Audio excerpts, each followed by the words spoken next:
ಸಮಾಜದ ಅಸಮಾನತೆ ತೊಲಗಿಸಲು ಅಲ್ಪಸಂಖ್ಯಾತರು ವಿದ್ಯೆ ಕಲಿಯಲೇಬೇಕು ಎಂದು ಸಿಎಂ ಸಿದ್ದರಾಮಯ್ಯ ಹೇಳಿಕೆ.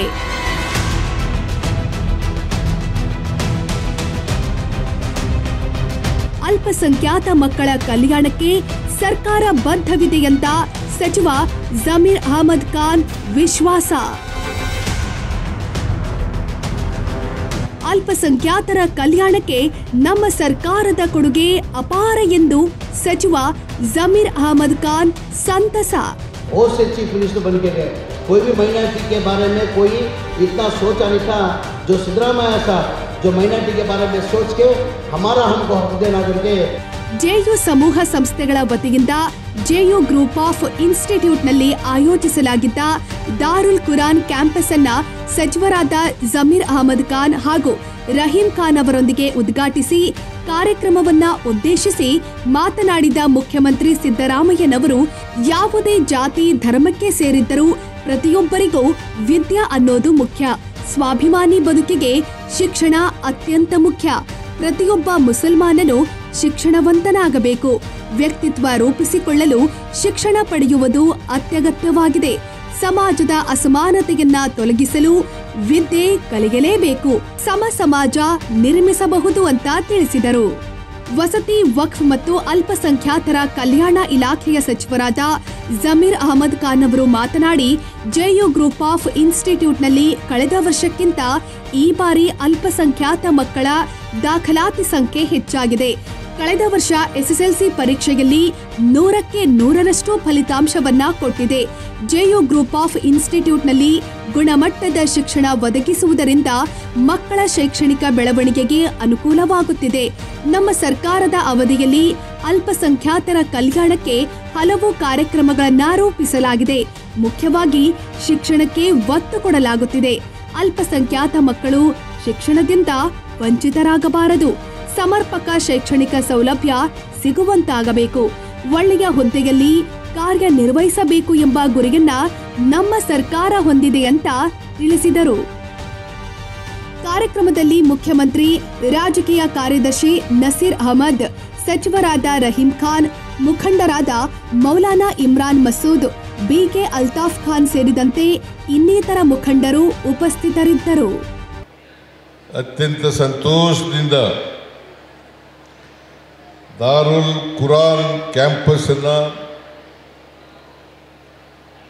ಉದ್ಘಾಟನೆ ಮಾಡಿದ್ದೇನೆ. ಈ ಕ್ಯಾಂಪಸ್ಸು ಇನ್ನೂ ಎತ್ತರಕ್ಕೆ ಬೆಳೆಯಲಿ, ಇನ್ನೂ ಹೆಚ್ಚು ವಿದ್ಯಾರ್ಥಿಗಳಿಗೆ ವಿದ್ಯೆ ಲಭ್ಯ ಆಗಲಿ ಅಂತೇಳಿ ಈ ಸಂದರ್ಭದಲ್ಲಿ ಆಶಿಸ್ತೇನೆ. ಇಸ್ಲಾಂ ಧರ್ಮದ ಪ್ರಕಾರ ಇಕ್ರಾ ಅಂದರೆ ಓದು ಅಂತ. ಇಕ್ರಾ ಅಂದರೆ ಓದು. ಪ್ರತಿಯೊಬ್ಬರೂ ಕೂಡ ಈ ಸಮಾಜದಲ್ಲಿ ಯಾವುದೇ ಧರ್ಮಕ್ಕೆ ಸೇರಿರಲಿ, ಯಾವುದೇ ಜಾತಿಗೆ ಸೇರಿರಲಿ, ವಿದ್ಯೆಯನ್ನು ಕಲೀಲೇಬೇಕು. ನಾವು ವಿದ್ಯೆ ಕಲಿದೇ ಹೋದರೆ ಮುಖ್ಯವಾಹಿನಿಗೆ ಬರಲಿಕ್ಕೆ ಸಾಧ್ಯ ಆಗಲ್ಲ. ವಿದ್ಯೆ ಕಲಿಯೋದ್ರಿಂದ, ನಾವು ವಿದ್ಯಾವಂತರಾಗೋದ್ರಿಂದ ನಾವು ಸ್ವತಂತ್ರರಾಗಿ ಯೋಚನೆ ಮಾಡಲಿಕ್ಕೆ ಸಾಧ್ಯ ಆಗ್ತದೆ, ಸ್ವಾಭಿಮಾನಿಯಾಗಿ ಬದುಕಲಿಕ್ಕೆ ಸಾಧ್ಯ ಆಗ್ತದೆ. ಅದಕ್ಕೋಸ್ಕರ ವಿದ್ಯೆ ಕಲೀಲೇಬೇಕು. ಅದಕ್ಕೆ ಬಾಬಾ ಸಾಹೇಬ್ ಅಂಬೇಡ್ಕರ್ ಅವರು ಏನು ಹೇಳ್ತಾರೆ ಅಂತಂದರೆ, ನಮ್ಮ ಸಾಮಾಜಿಕ ಸಂಕೋಲೆಗಳಿಂದ ಮುಕ್ತರಾಗಬೇಕಾದ್ರೆ ನಾವು ವಿದ್ಯಾವಂತರಾಗಲೇಬೇಕು. ಸಾಮಾಜಿಕ ಸಂಕೋಲೆಗಳಿಂದವಲ್ಲ, ಈ ಸಂಕೋಲೆಗಳಿಂದ ಮುಕ್ತ ಆಗಬೇಕಾದ್ರೆ विद्या कलीलेबेकु.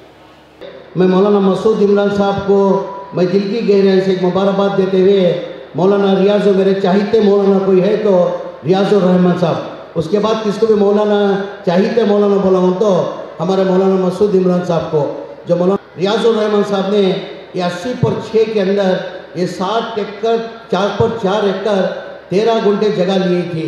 यानी मेरे लगभग मिला के ये 40/4 60/4 एकड़ 13 गुंठे जो जगह है खाली 20 लाख में ली गई थी. आज उसकी लगभग मेरे ख्याल से 100 करोड़ के ऊपर उसकी जगह की जारी है। उसके अंदर जगह से ज़्यादा जो दीनी तालीम और दुनियावी तालीम दिया गया ना, उसके तारीफ काबिल है। दीनी तालीम भी दिया जा रहा है, दुनियावी में तालीम दिया जा रहा है। इधर LKG से लेके PU सेकेंड ईयर तक BCA, BCom, ITA यानी सब कोर्स इधर कराते आ रहे हैं।